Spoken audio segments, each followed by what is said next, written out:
Hi guys, I'm Manvi Gabu. I'm an actor and I'm an artist.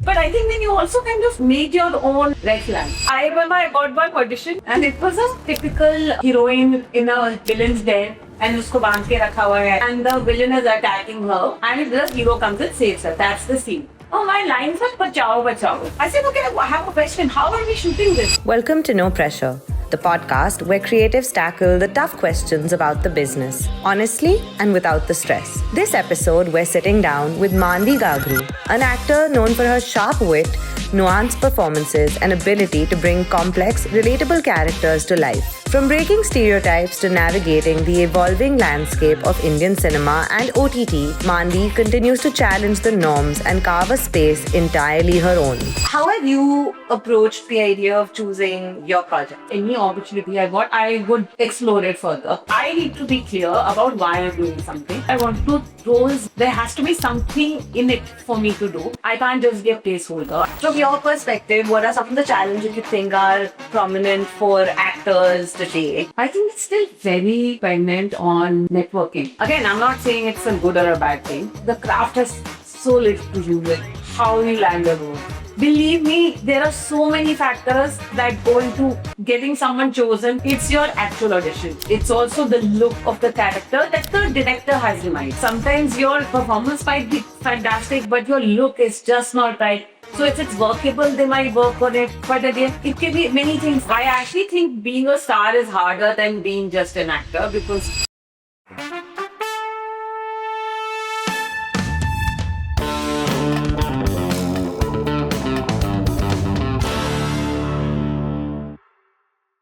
Hi guys, I'm Manvi Gabu. I'm an actor and I'm an artist. Thank you so much for joining us today, Manvi. It's honestly such a pleasure to have you here. Thank you. I think from the time, thank you. I think from the time that I first spoke to you, obviously there's a lot of synergy in how we looked at the creative industry and journeys that we're all going through. So I'm honestly very excited. I have a problem with you guys.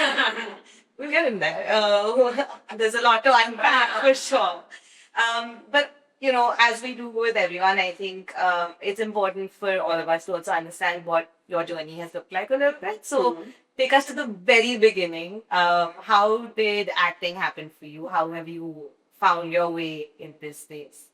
So it was quite, I mean, I know a lot of people say this and it sounds very cliche, but it was actually like something that I stumbled upon. It wasn't a planned thing. I was in Delhi studying, and Disney was doing this, they were scouting for actors for their new show, and they went to schools and colleges, and someone, and I used to be like I was a dancer. So I was always like, I was very comfortable on stage and, had a very expressive personality and face and all of that. And then one of my teachers said that, you should go and audition. And I was like, oh, I'm not an actor, I'm a dancer. And she's like, believe me, you're a performer. Like, okay, you should go. And on a complete way, like in fact, I was out with some friends and I didn't want to go home, but they were getting late. So I was like, Chal, I'll kill time. So I went to that audition and I sat there. And there was nobody there, and I'm sitting, and then someone came out and they said, would you like to audition? I was like, how? They gave me a script, I tested it, and I didn't know how it worked. So whatever, I gave that audition and then left. And in fact, when they called to tell me that I've got the part, they were very excited. They were like, hey, we just want to tell you something. Are you ready? Are you sitting down? And I'm like, yeah, what? They're like, you got the part. And I'm like, oh, okay. And they were like, no, I will give you money. It's almost like that. And that was like a small stint. I came to Bombay, obviously had to convince my parents, convince school, take permission from school, had to tell them that, okay, I'll make up for all the missed classes and assignments and all of that. They were also extremely supportive. Did that, then went back, showed it really well, became a mini celebrity in my circle in Delhi and all of that. Then there was a film that by this time I was in college, so there was a film that I got an offer for, which also I was very not sure of because they wanted me to come and audition to Bombay, and I was like, but if I come to Bombay for an audition and don't get it, then it's a waste of a trip, right, for me. And they're like, no, but ye to karna hai." Something, there was some bit around that, and my sister convinced me. She said, just go. I went, I got that film. shot for that film. That film came out a year and a half after we finished shooting. So by then I was in final year. The film came out. The film didn't do well at the box office, but every review kind of mentioned my name. And I thought that was the biggest deal possible. And I thought, okay, done. This is, I have arrived. And now, because now it was time to, okay, what am I doing for masters? Like, am I pursuing psychology? I was studying psychology. So, am I pursuing psychology, or I got into INC, and I was like, well, should be good. They were calling saying, did you get the letter or no? Because there's been no response from you. So all of that was happening. And then I said, you know what? I told my parents that I want to go and cash in on this, the success of the critical success of the film. And everybody's talking about me. I must go and you whatever. They were very hesitant, but then they said, okay, chalo, go.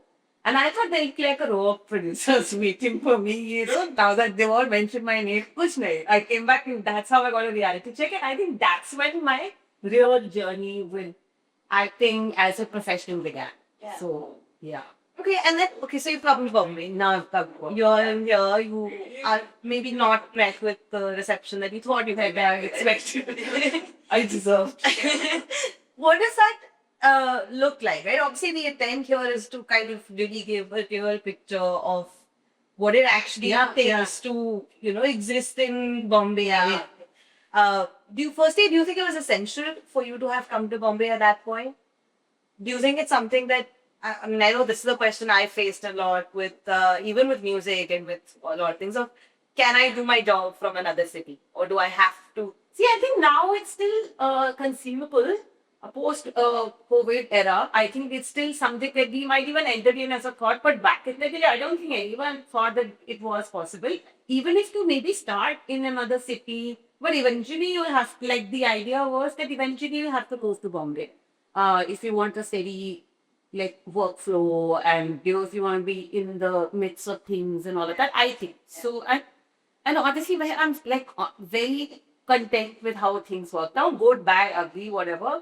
So looking back, I feel like, thinking what I can do. Like, yeah, whatever like whatever time. Of course, if I like go into the nitty gritty of it, then I can be like, maybe because the first 5 years were a complete waste. I thought I've come to Bombay to party. Like, there are no parents, nothing to be, answerable to. I'm earning money.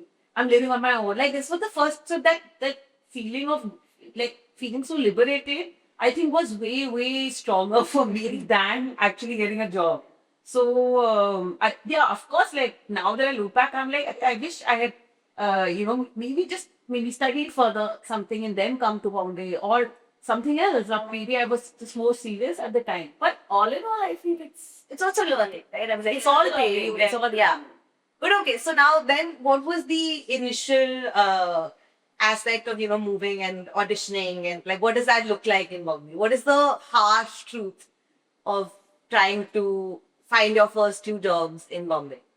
So I think I've also like romanticized it now, but it was you don't know, right? You don't know. You're just like you're literally हर जगह आप हाथ पैर मार रहे हो, it's like that. So you're clutching onto any source. So like one of my best friends now, and she was a friend of mine from the Disney show. So she was in Bombay and she was staying in a rented apartment. And I'm very lucky that I got to live with her for free. And she said, no, don't be stupid. You won't have a job. Once you get a job, then we figure out the rent scene. Abhi tu reh yahan pe, I can afford this or whatever. So I lived with her for free for like 3 years, 2 to 3 years. Yeah, that's yeah. And I mean, every time I would get money from work, I would try and contribute in whichever way I could. But yeah, basic rent, which is such a big thing. I also had very supportive family, like both my parents, my sister. I would call them and be like, and they said money. Or I'll be, and mind you, I wasn't living frugally. I was living the best life. In fact, I had to then tell myself that, okay, you know what?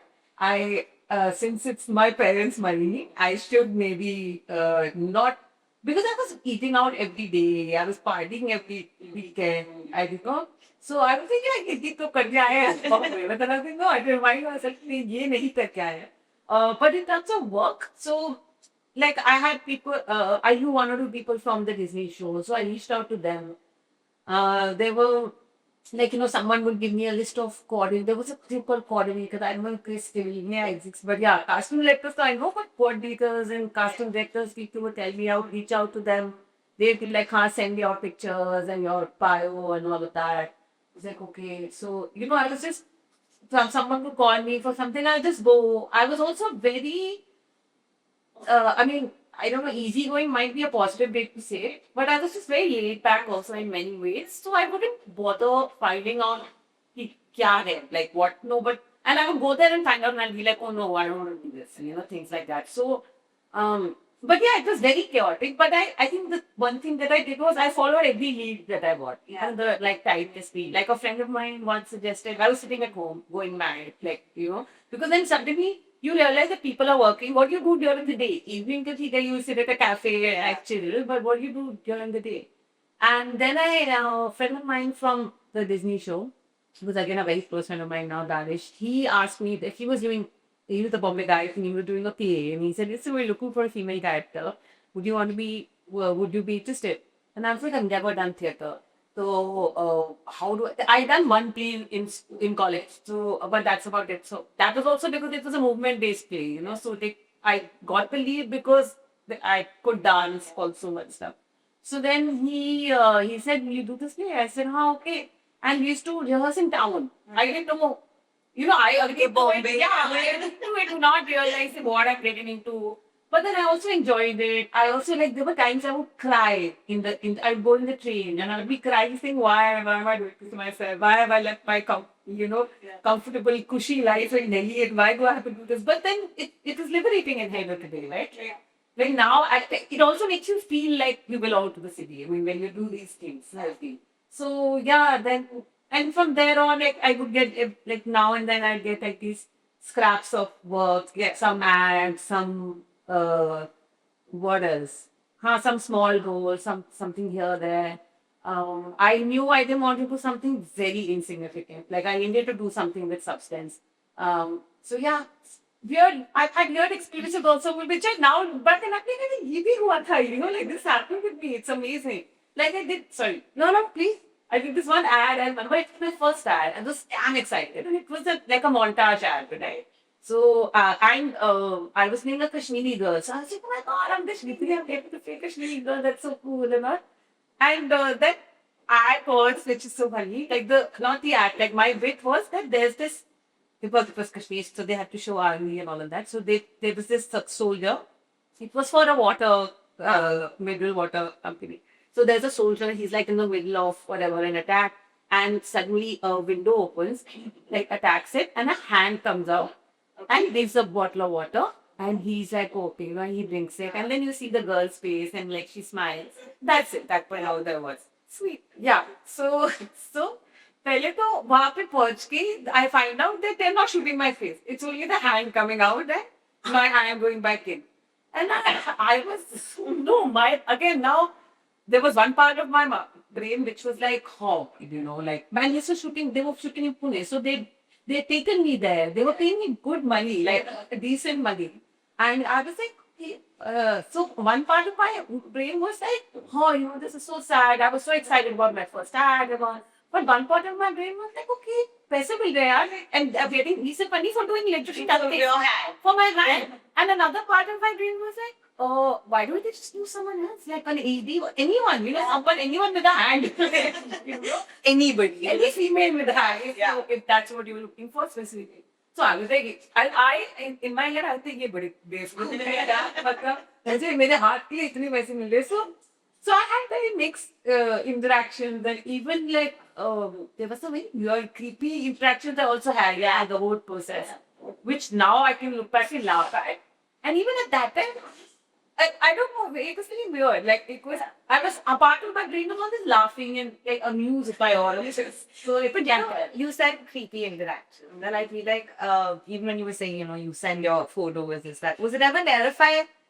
Was it ever like, would you have a moment of being like, why am I doing this with that? Because that is obviously something that has been widely talked about in the industry of just, knowing what is safe, what is trusted, what is, people you can turn to. Did you ever have that moment of saying, I don't know where this is going or what this is? No, so I feel in general, like women in India and maybe world over are pretty harder to this fact, right? Fortunately or unfortunately. Like they know how to deal with certain situations. And so it wasn't new like that. It wasn't shocking like that because, okay, not everybody was like that, right? So it's you pick up 10 that is off the road, like दो तो वैसे ही निकलेंगे and 8 will be nice and or normal, not nice. 2 will be nice, 2 will be horrible, and 6 will be your happy normal. So it's pretty much the same ratio, I would say, in the industry also. That 10 men you would interact with, 2 of them would be creepy, or negative. But so you know how to deal with it. Again, I come back to I did have a lot of support, right? I always knew mentally that I never has to do anything. I mean it's always a choice for me. So I knew that, but there were moments that were a little in the moment they were terrifying, and now when I look back, I'm like, कैसे कर like I remember this one. So it's funny now. Yeah. But like it was such a and I find it so funny that I uh, like how the audacity of people and I'm like, pardon the language, but I'm like,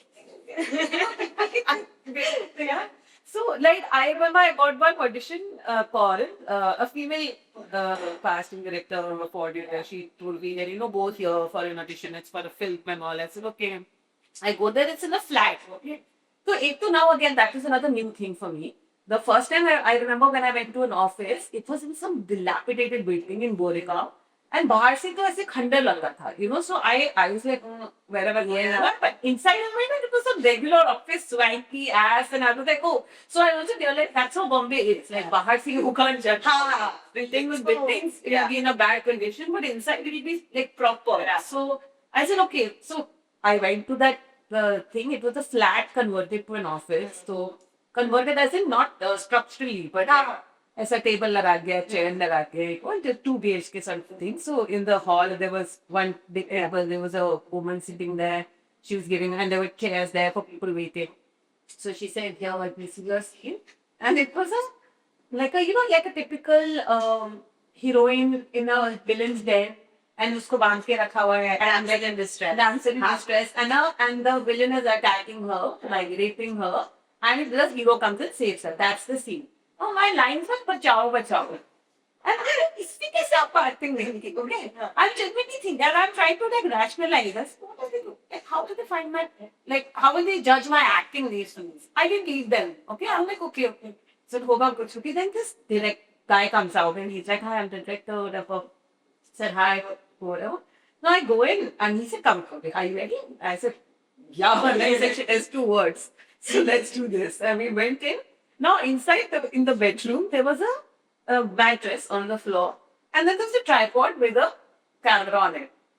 And I was like, okay, I said, okay, I have a question. How are we shooting this? Like, how are we gonna, like, am I going to pretend my hands are up? What is it? And he said, no. So I'll turn on the camera, and you'll be on the bed, on the mattress, and then I'll come and I'll play the villain, and that's when suddenly one bulb went off in my head, and I was like, no, I don't want to do this. Actually, then I started little bit like I wanted to fly that 5 more. Okay, so I was like, okay, no more. I said, I don't want to do this. So I'm inching closer. I'm like reading, and he's like, I don't know what happened. I said, no, I'm not comfortable doing this. Like, I'm gonna, it's okay. And he's like, no, but if you're not comfortable with the director, how will you be on set? I said, no, I don't want to be on. I don't want to do this. And in my head, I'm like, oh shit, should I call someone? Who do I call? How do I call? But I got out and, I left and I screamed at that lady who had sent me here. And she, again, I don't know whether she genuinely even know, but she was feeling ignorance. But either way, it looked like she did go and she was like, oh my God, I have no idea or whatever.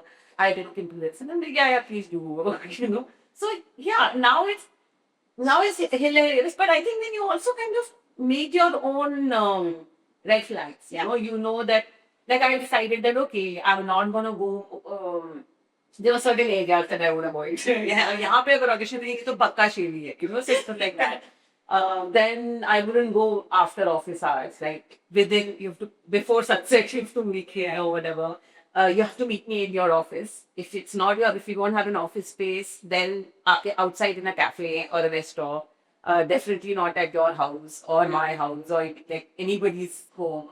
No hotel rooms, and, things like that. So if you have to, like a lot of South films come to Bombay, like a lot of people from the South come to Bombay to meet people, but they meet in hotels, right? Because that's where they're staying. So I would always insist on meeting in the hotel restaurant or a hotel cafe rather than in the rooms and stuff. So then you find your own like red flags and. But okay, we talked a little bit about red flags when you're in the audition process and stuff like that. Is there an audition hack you learned that has kind of stayed with you? Or like if you had to give someone an audition piece of advice now, knowing what you know, what would it be?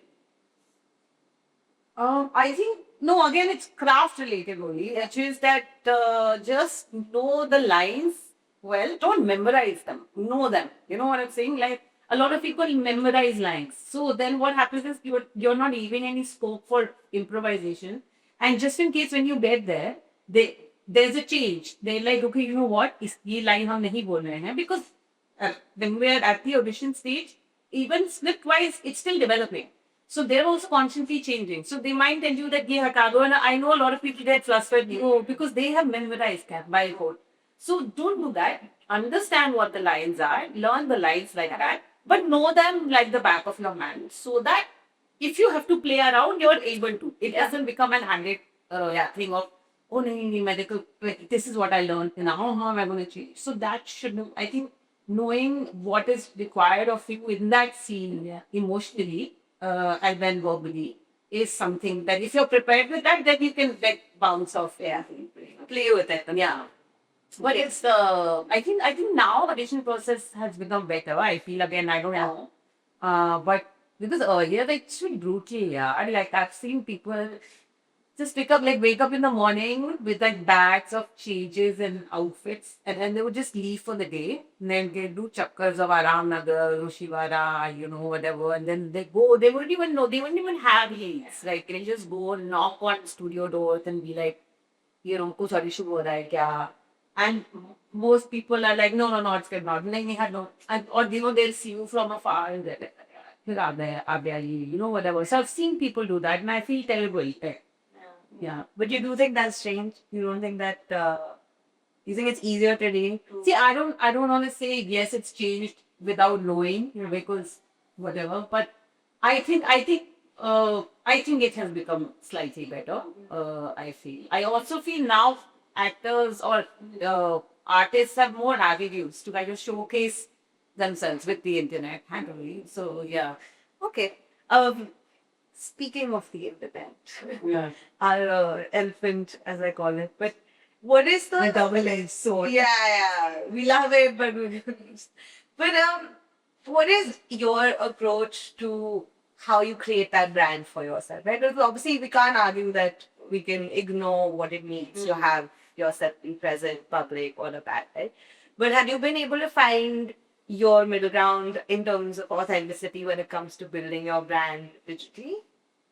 So I think I don't want to give it that much thought, and the easiest way out is to be your authentic self. That's what I feel. Because and out of it's working and operating out of sheer laziness, because anything else would require strategizing and execution. So, but I think one thing I want to tell girls and boys also now is that I think we always had a good thing, I would assume, but actually that incident you told me about is something like he wouldn't have how would he? I said the red flags thing of like of maybe not a hotel, but Or if you absolutely have to, let's say, go to a situation like this where you can't avoid it, or you think if you avoid it, you lose out. Like, take someone with you. Like, take a parent, take a guardian, take a friend, just take someone who you trust with you. Maybe that will help. But what if they also have that Coke or, that glass of water, that bottle? I guess awareness, yeah, it's a tough one to walk for sure. But okay, moving into possibly happier territory. How have you approached the idea of choosing your projects? Like, what is it that you look for? Do you have something specific that you look for? So now, of course, okay. I'll tell you from the beginning. I personally, I've always any lead I got, any opportunity I got, I would explore it further till it reached a point where I think, okay, no, this I don't agree with, or I don't know what to do, or whatever. It could be anything. It could be something in the plot point. It could be the person that I've interacted with, and I'm like, no, I don't know about this person. It could even be maybe I don't know. It could be anything. Maybe the money is like horrible compared to the amount of work that I'm expecting you. It could be many things, but I think like those factors differ from person to person, from your even within your tech phases of life. And also, I think they can be different factors, like not the same set of factors for people. But my firstly, I will always say that I need to know why I'm doing. I need to be clear about why I'm doing something, because there will be times, there have been times where I'm doing a project and I suddenly feel like I'm hating it at that point, or I'm hating my life at that point, or whatever. You remind yourself why you're doing it. There has to have be that reason, for the intended you. Yeah. And you need to know that reason. No, you don't have to convince anyone else. You need to be convinced yourself. That's one. Um, the other thing is like initially at the beginning of my career, I was very clear that I wanted to roles that have some substance in them. There has to be something in it for me to do. I can't just be a placeholder. I can't just be a person literally filling a frame. There has to be more. I can't be someone who's giving dialogue so the lead can say the main dialogue. Can he? वो तुझे देख रहा है हाँ and then she says हाँ मैं उससे प्यार करती हूँ I mean that can't be, there has to be something work with, and one way of figuring that out is if you you get this with and you see that if I remove my character, does the story still go forward? Right. And if it does go forward, that means you're a returning character. And if it doesn't, then you can take any go ahead to it, whatever. So, but now I think I feel slightly more responsible in the sense that I see what is the general messaging of. Again, I'm not saying it has to have a social message, or they can be like just fun, entertaining things. But even within that, I mean, like, the gender politics or whatever, like, smallest of things, they seep in, right? And that is something I try to be careful of. Yeah. I don't, yeah, and that's what the lucky that I'm got such. Yeah, no, absolutely. But I mean, again, sorry, I keep going back in dialing on this one, but obviously because the idea is to be able to equip the next generation of actors with what they want to be able to do.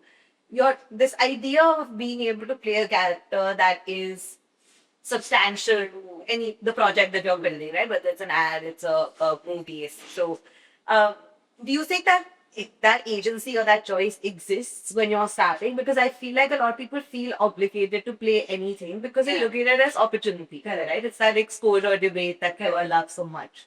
But do you think that you can make those decisions early on and you have the right to make them early on? I think yes. Again, maybe I'm talking from a place of privilege, but I think there is a certain level of agency one can exercise. But having said that, I come back to my first point of then you know why you're doing it. So, for example, if you're doing, if you're standing in a frame for exposure, it's not going to into exposure.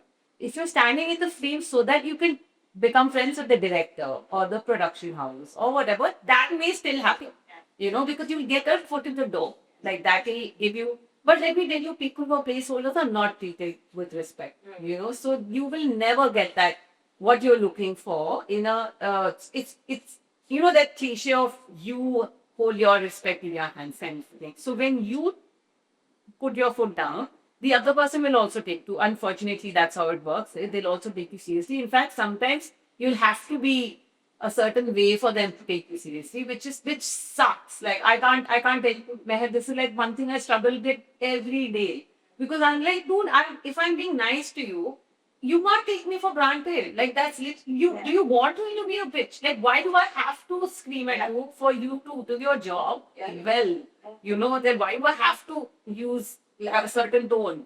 Why can't things happen normally? Like we talk about this so much on social media, otherwise and kindness and empathy and all. But when I'm talking to you with kindness, you're like your pushback pushback, is yeah. like horrible. Like, I would much rather than come and I'll just like be the tantrumy Yeah. actor that you had expected earlier. And because you didn't get that, you were like, I think it's a bahut chill hai. I mean, just like go the other way. So that's something I struggle with all the time. Yeah. So, but I think you have to kind of demand a certain level of respect without expecting. You know what I'm saying? Yeah. That sort of It's like a bit of a self-fulfilling. yeah, but I don't think you must. Everyone should like be. A lot of times you also feel नहीं मैं ये नहीं करूँगी या ये नहीं करूँगा. Do it. I mean, again, if you see some merit, in it, Yeah. but do it. If you don't get good roles, you're not getting substantial roles that I spoke of. Do theater. Yeah. Like go out, meet people. You will make contacts. You will feel like you belong in the city. You will have a life outside of this, and that will help you in having a life on screen. I feel you have to have a life of camera and a thriving life of camera. Yeah. I guess it also Including all like lows and I guess it also feeds the craft. Correct, of course. Feeds the craft. It helps you build a personality. And that's all of that comes in handy in one way or another. If you were to encapsulate like the 5 traits that you think an actor needs to have in today's day and age, what do you Is an say? actor or a star? Both, and that's a very interesting debate that I would like. Yeah. What is the difference to you? Because and not every actor is a star, Yeah. and not every star is an actor. Right. That's like there will be overlap, but they're not the same thing. But okay, let's start with actor because then we can also see what the differentiating factor is for the people who, let's say, made it to start. Okay. So I think actor, one major thing is just a thirst or just hunger, whatever, for life. You have to be wanting to experience new things, new emotions, and you have to kind of allow yourself to experience those things. That's one. I think shadow work is something which is very important, like working on yourself, understanding yourself, a lot of the self. Yeah. And because this is literally your only tool while you're acting. So there's that. I think, what else? I mean, maybe a certain level of physical fitness, just so, again, so like stamina or, so you can actually do certain schedules and stuff. Yeah, I think these things. Yeah. And then what sets you apart is I think star is different, like in the sense that you're just there's so many other things. I actually think being a star is harder than being just an actor because stardom also includes like immense discipline, immense consistency, and things other than the craft, right? Like you have to. And I feel that there's so much, like, as actors, if I tell you, Meher, I think in this whole year, I might have acted. I'm talking about acting. Yeah. And I have acted for like, 15 days only, the whole year. But I've been busy. So there's so many other things around acting that have become a part of acting or a part of this industry or this field of acting. So like events and getting ready and then like there's too much. There's interviews, there's photo shoots, there's this, there's that. Like there's so much around it that actual acting or that magic of action to cut.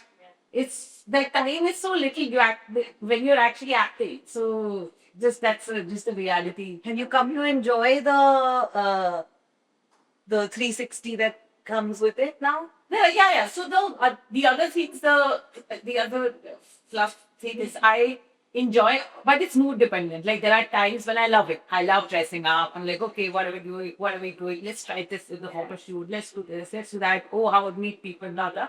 But then there are days that I don't want to do it. So I either don't do it or I do it with a heart or whatever. And I'm like, chalo, that sort of thing.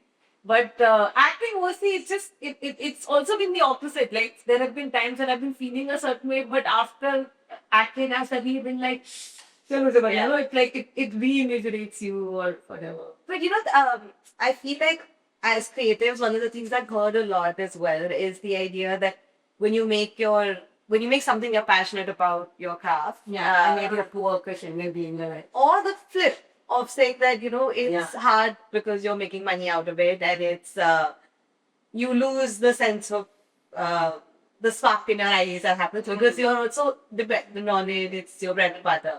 Um, do you think that? How do you balance that for yourself? No, but I agree with this. In fact, that was one of the reasons why I didn't choose dancing as a career. Yeah. And, because there were other practical things also, like we discussed the other day, like it's so fickle and all of that. But more than that, it was like, okay, I don't want the joy to, the only reason I like dancing is because there's a certain joy I feel when I'm dancing. I don't give a shit, like I could be a horrible dancer, but I don't care because there's a certain like physiological reaction I have when I'm dancing, and I don't want to lose that because I know I will use it. With acting, again, I come back to those moments in front of the camera between action and cut on set. Those are magical, I feel.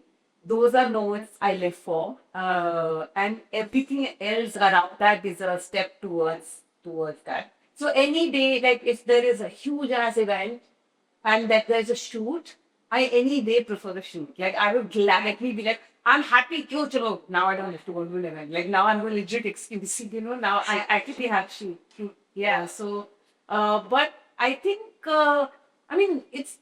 it's part and parcel now. I think now, in fact, it's so much that it's okay if you skip it also, because everyone gets it. Like, because everybody's kind of, I think, in the same boat. People get it. Like, it's okay. It's fine. Like, we also, I think one thing that I want to tell people, like the younger lot of actors, is that as much as hustle is great, and this is the time to hustle, right? Like, we must, but there's also this culture of FOMO that's coming. So सब हो जाएगा, like सब होगा, like they don't like we all have FOMO, right? And of course internet plays a huge. I think we were talking about internet, but anyway, so like the internet plays a huge part in that. But tell yourself that, and if you have a fulfilling life yourself, you won't give a shit about other things. Right? I feel it's only when like notice that it's only in your moments of insecurity that FOMO creeps in, because you're feeling like, oh, like with me this happens with events because I don't end up going for a lot of events. Then I feel like, oh shit, should I? Or this one goes about this one. Shit, she got a picture with this one. He got to me with this one. So, but it's because I'm feeling guilty somewhere that, oh shit, I skipped on this, which I should have. So now, if I'm okay with that, I should be okay with that. Okay, of course, people will go. No, eventually, cancel those. It's like So it's all. What to do with you, which is why I think it's very important to be in touch with who you are. It's very easy to get caught up in a lot of other things. Yeah. It's very easy. Yeah. Like we struggle with. Like I struggle with it every day. Yeah. I have to remind myself. This is what I do. This is what I said. Yeah. No, fair enough. I think that, like you said, it all boils down to you and death, and that's fine. I want to get your thoughts quickly on what you think are some of the more prominent challenges that we're facing as an industry today. Obviously, I feel like a lot of things we are talking about, we have talked about, are things that have sort of seen down for the decades.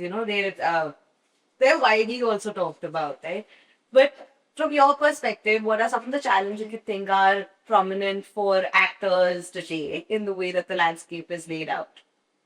I think it's still very dependent on the networking, Again, I'm not saying it's a good or a bad thing, because I think I'm good at networking also. So it's not necessarily a bad thing for me.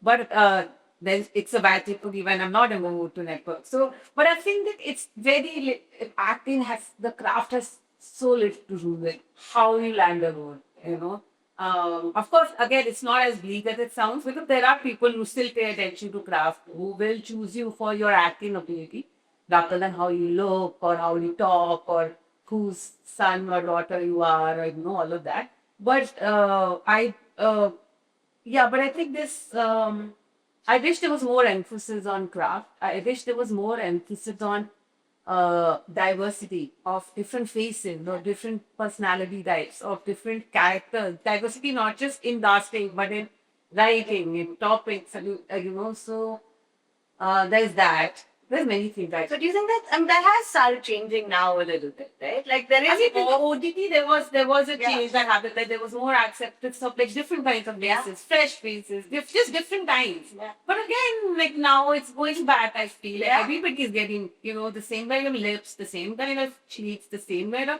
Everybody wants that also. Yeah. Like it's like we're all looking the same. We can't. I mean, we can't be assembly like products. Like, we can't be looking, we are not the same. Yeah. How can we look the same? Like, why does everyone want the same nose and the same lips and the Do you still face that when you're I mean, obviously maybe not where you are at today, but do you still see that happening around you where from a director's perspective they're asking for a certain Oh no. In terms of like makers, I think again, because thank God for I don't know what caused this, but there was this whole new wave of filmmakers that came in who were normal people. They weren't from film families, they weren't from they weren't old school in their thinking. So I still meet like I can spot an old school producer from afar, because they will say something, about they feel like they can just say something about my look, and and I know their intention is right or whatever, not right, but it's in the right place. Sure. It's coming from the right place. But like I feel now we as society we've reached a point where we're like we don't comment on, at least we try not to, at least in urban circles, we try not to comment on people's looks and appearances without knowing them at least. But maybe they feel like they can have that right. yeah, whatever. I'm an producer room, I'm getting an opportunity. Yeah, but they see you as only someone to be Like a looked at. toy that needs to be fixed. There's no human behind that. I don't know if it happens more, it happens only to women, but it definitely happens more to women. Because women are replaceable, right? Like, men can have this 50-year careers, but women have only 10. But so this is another thing I'd like to change in the industry, age and gender related things. What else? So you think makers have had more of a shift? I do think because there have been new, like people like us, who are educated, who have a degree, and then they've come. Even if they're not educated, they're from normal, regular families. They have stories to tell. They have experiences to share. They've also like lived a certain life. As opposed to certain other earlier filmmakers who came from earlier. If you see them, the producers and filmmakers are mostly film families. Yeah, so they were grown up here. So they didn't know how else to function. This is the only way. They only saw people as hero ya heroine ya villain. So like But so then, who has the look of it? I think the producer is the one who looks at it and says, "Ye chalega, ye nahi chalega." So that's what I'm saying. Now there are many factors. Like I often tell a lot of young actors, new actors who are like, audition medium, I gave such a good audition, I don't know why it didn't happen. I'm like, believe me, there are so many factors that go into getting someone chosen for. It's your actual audition, right? What you've done in the audition. It's also the look of the character that the director has in mind. The director may have a certain look in mind. You may or may not fit that. You may or may not be able to be made to fit into that. Sometimes and again, none of these is like set in stone, because sometimes they may have a certain look, but your audition is so good that they're like, no, let's cast her or him, it's something. If not this, something else, because they're good. So that can also happen. Sometimes your performance might be fantastic, but your look is just not right. So if it's workable, they might work on it. But again, it can be many things. Sometimes there is, it can be like nowadays there's also social media following. Like how if it's down to 2 people, then they're like, chalo, let's take the whole popular one or whatever with the higher number of followers.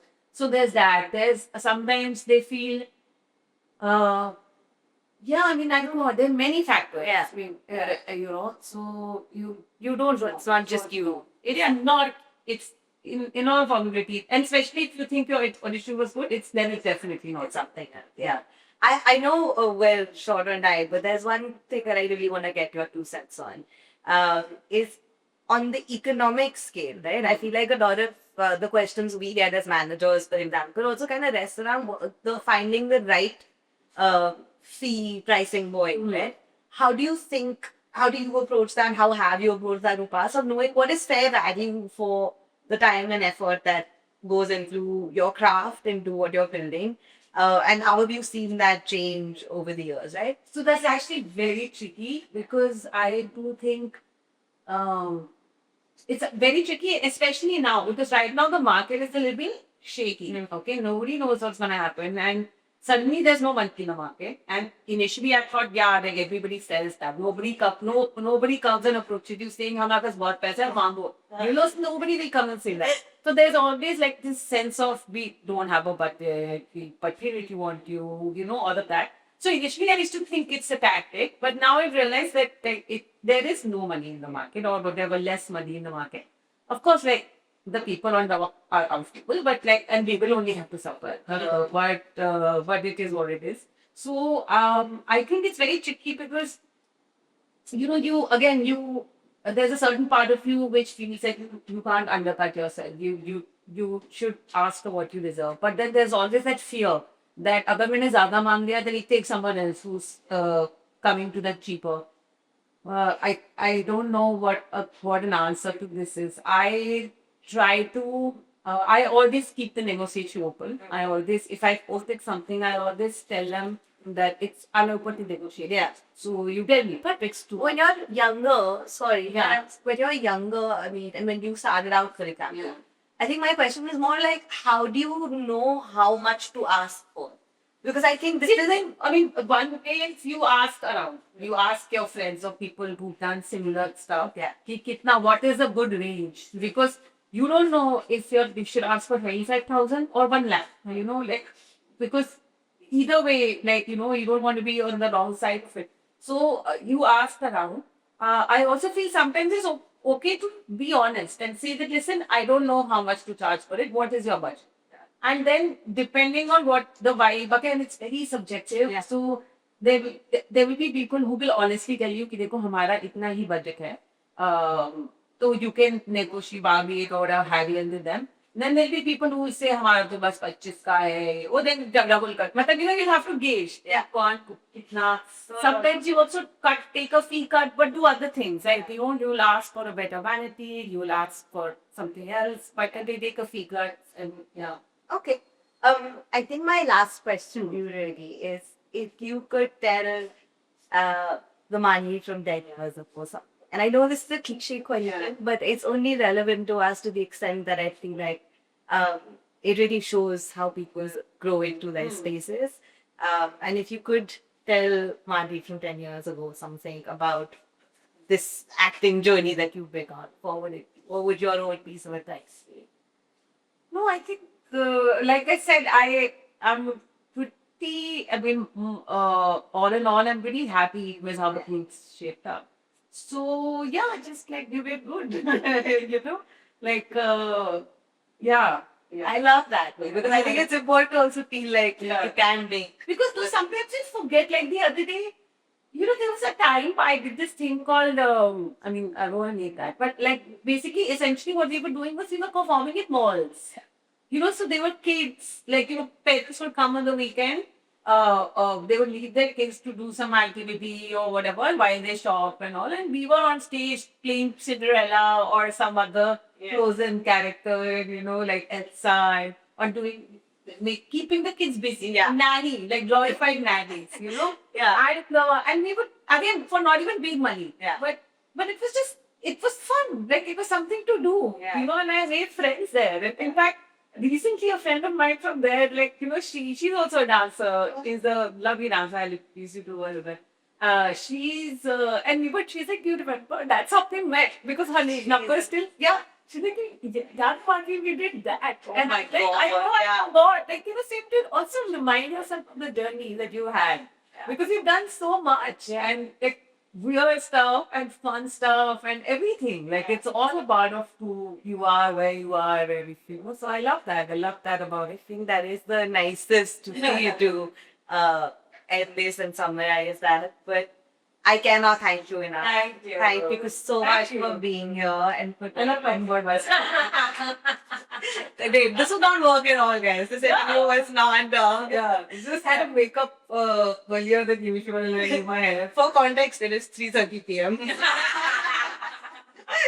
So, but genuinely, This is thank you. Diwali weekend, huh? Diwali weekend just gone over. So, Yeah, but amazing. I think that's pretty much what we had in my head. Yeah, awesome. If you enjoyed this conversation, like, share, and subscribe to help us bring you more unfiltered creative stories. Got someone in mind for our next guest? Drop your suggestions in the comments and don't forget to hit the bell icon so you never miss an episode.